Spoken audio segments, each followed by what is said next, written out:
সরকারের এই অজুহাতটা আমার কাছে হাস্যকর লেগেছে।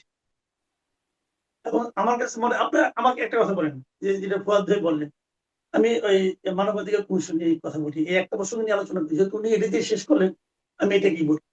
2009 সালে মানবাধিকার কমিশনের একটা আইন করেছিল শেখ হাসিনা সরকার, 2009 সালে।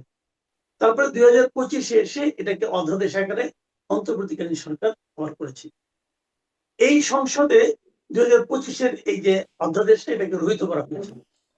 রহিত করে তারা বলেছে আবার যে তারা অধিকতর যাচাই বাছাই আরো শক্তিশালী করে তারা আরেকটা করবে। ভালো কথা, শুনে খুব ভালো লাগলো। তো কোথায় কোথায় শক্তিশালী করবে সেটা নিয়ে কিছু কিন্তু বলে না। আরো যাচাই বাছাই কবে শেষ করবে সেটাও কিছু বলে না। নতুন বিলটা কবে আনবে তাও কিছু বলে না।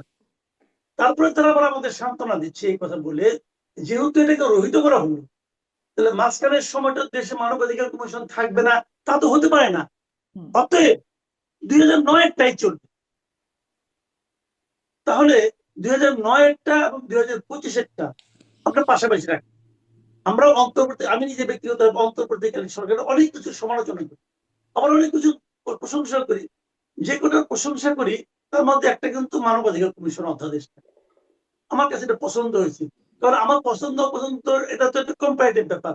আমি যখন 2009-এর সঙ্গে তুলনা করি, 2009-এর সঙ্গে তুলনা করলে 2025-এর এটা অনেক অনেক অনেক ভালো। তো এই অনেক ভালোটাকে আপনি রহিত করতেছেন, করে আপনি পচাটাকে আবার জীবিত করতেছেন। তাহলে কি সে কি দাঁড়াবে ভাই? তার মানে আপনার নিয়তের গন্ডগোল আছে ভাই, আপনার নিয়তটা খারাপ। আপনি চান না যে মানবাধিকারটা, মানুষের যে মানবাধিকার আছে এটা আগের চেয়ে একটু বেশি হলেও সমুন্নত হোক, এটা আপনি চান না। শেখ হাসিনার মনে মানবাধিকার দুরবস্থা ছিল, ওইটা আপনার পছন্দ। তিনি তো আপনি বলেই দিলেন তো আপনার কি পছন্দ। তাহলে এই আপনার এই পছন্দটা আমার পছন্দ না ভাই। আমি তো এটা প্রচন্ড ভাবে আনহ্যাপি, এবং আমি মনে করি যে এত এত মানে হাস্যকর ভাবে ওনারা লজিক দেন, ওনারা ধরেই নিয়েছেন এদেশের মানুষ কিছু বুঝে না। এদেশের মানুষ সব অকাট মূর্খ, সব জ্ঞানী জায়গায় সংসদে বসছে, ওই 215 জন না কয়জন, ওনারা সবাই জ্ঞানী। আর আমরা সব হলো গিয়া মানে ভাত টাত খাই না, দুর্বা ঘাস খাই। এত তো সমস্যা রে ভাই। হ্যাঁ, এটা কি সালাউদ্দিন সাহেবের জ্ঞান, আইনমন্ত্রীর জ্ঞান, নাকি সম্মিলিত জ্ঞান? বলতে পারলাম না। একজনের জ্ঞান হয় তাহলে একজনকে আমি সমালোচনা করবো, আর সম্মিলিত জ্ঞান হলে সম্মিলিত ভাবে সমালোচনা করবো। তাদের যে একটা যুক্তি, ধরেন তারা সন্ত্রাস বিরোধী আইন সেটিকে পাশ করে ফেলেছে, যেই আইনে আসলে আওয়ামী লীগকে নিষিদ্ধ করা হয়েছে সেটি পাশ করে ফেলেছে, এবং তারা কিন্তু বলছে, মানে সরকার বলছে যে এটিকে আরও সংশোধন করবার সুযোগ সামনে থাকবে, পাশ করে এটি বলছে। মানে একই যুক্তিতে যেই আইনগুলো আর কি, যেটি ব্যারিস্টার ফুয়াদও বলছিলেন যে ভালো আইন ভালো পাশ করে ফেলে ভবিষ্যতে তো যাচাই বাছাই করে আরও উন্নত করবার সুযোগ থাকবে, সেই একই যুক্তি যেটি সন্ত্রাস বিরোধী আইনের ক্ষেত্রে দিচ্ছে, ওইগুলোর ক্ষেত্রে অন্য আইনগুলোর ক্ষেত্রে প্রযোজ্য হচ্ছে না কেন, বা অন্য আইনগুলোর ক্ষেত্রে প্রযোজ্য না হলে সন্ত্রাস বিরোধী আইনের ক্ষেত্রে প্রযোজ্য হচ্ছে কেন? এর কি ব্যাখ্যা আছে মাসুদ কামাল? আমার কাছে অনেক কিছুর ব্যাখ্যা নেই। যেমন সন্ত্রাস বিরোধী আইন, যেটা আমি সন্ত্রাস বিরোধী আইনকে একটা কালো আইন মনে করি। এটাই হাসিনা সরকার করেছিল, কালো আইন করেছিল, বিরোধী দলকে দমন করার জন্য কালো আইন করেছিল। অন্তর্বর্তীকালীন সরকার সেখানে ব্যক্তির সঙ্গে সত্তাকে যুক্ত করেছে। সত্তা যুক্ত করা মানে নিয়ন্ত্রণ হলো কোনো পলিটিক্যাল পার্টিকে আদালতের মাধ্যমে যাতে নাকি নিষিদ্ধ করা যায়, এই জন্য সত্তা যোগ করেছিল। এবং সত্তা যোগ করে আওয়ামী লীগের বিরুদ্ধে বিচার করবে বলে বলেছিল, এবং বিচার করার কারণে যতদিন বিচার না হয় ততদিন আওয়ামী লীগের কর্মকাণ্ড স্থগিত রেখেছিল। মূল ঘটনা আমি এই আইনটাকে অ্যাবসলিউটলি একটা কালো আইন মনে করি, যে এই ধরনের আইন থাকা পুরো সভ্য দেশে, পুরো গণতান্ত্রিক দেশে এই ধরনের আইন থাকা উচিত না। আমরা দেখেন এই আইনের ব্যবহারটা কি, সিম্পল উদাহরণ দেবেন, অত আমি তাত্ত্বিক আলোচনায় যাচ্ছি না। এই আইনের ব্যবহারটা কি? এই যে আমাদের সাংবাদিককে গোটা ধরা হয়েছে, ধরেন আনিস আলমগীর, মঞ্জুর আলম পান্না, এই যে আবু আলম শহীদ খান, এদেরকে ধরা হয়েছে এই আইনে ধরা হয়েছে। শওকত মাহমুদ, এদেরকে এই আইনে ধরা হয়েছে। কিন্তু কিছু একটা করলো, সন্ত্রাস বিরোধী আইনে ধরে দিল। তো এই আইনটা আমার কাছে পছন্দ, এটা কালো আইন। এবং এই কালো আইনকে কিন্তু অতি যত্নের সঙ্গে পাশ করা হয়েছে, অতি যত্নের সঙ্গে এই কালো আইনটাকে পাশ করা হয়েছে।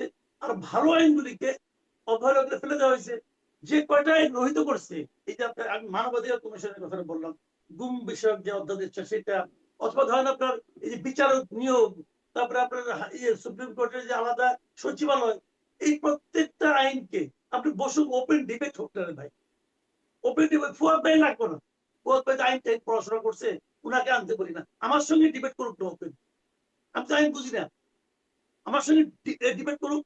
তারা এই আইনগুলিকে বাদ দেওয়ার জন্য যে সমস্ত যুক্তি দেখাচ্ছে, আর ওনাদের মতো আইনজ্ঞ আসলে কোনো কথাই নেই ভাই। এইগুলো হলো কি, আমি বললাম তো, এগুলো ওপেন ডিবেট হোক। হুম। এগুলো হলো অজুহাত। মানে মূল কথাটা হলো জানেন কি, সারা এই 14 বছর 15 বছরে এদের শিক্ষা হয় নাই। কথাটা ক্লিয়ার। 15 বছরে আওয়ামী লীগের গুতা ধাক্কা কিল ঘুষি খাইয়া ওনাদের শিক্ষা হয় নাই। ওনারা এটা রিপিট করতে চান, যে কিল ঘুষি মারতে যে আরামটা, ওই আরামটা আমি আবার চাই ভাই। এটা কোনো লজিক হইতে পারে না। আমি আইনমন্ত্রী সালাউদ্দিন আহমেদ অনেক বলতেছি, আসাদুজ্জামান বলে, আসাদুদ্দিন আহমেদ বলেন, আপনারা যেটা করতেছেন আপনারা মনে করেন না এটা করার মাধ্যমে আপনি দেশের মানুষের কাছে হিরো হয়ে গেছেন। হিরো হন নাই, বরঞ্চ আপনাদের এই বর্তমের কারণে পুরো দলটাকে আপনারা জিরো থেকে নিয়ে যাচ্ছেন। এই জন্য আপনাদের মূল্য দিতে হবে।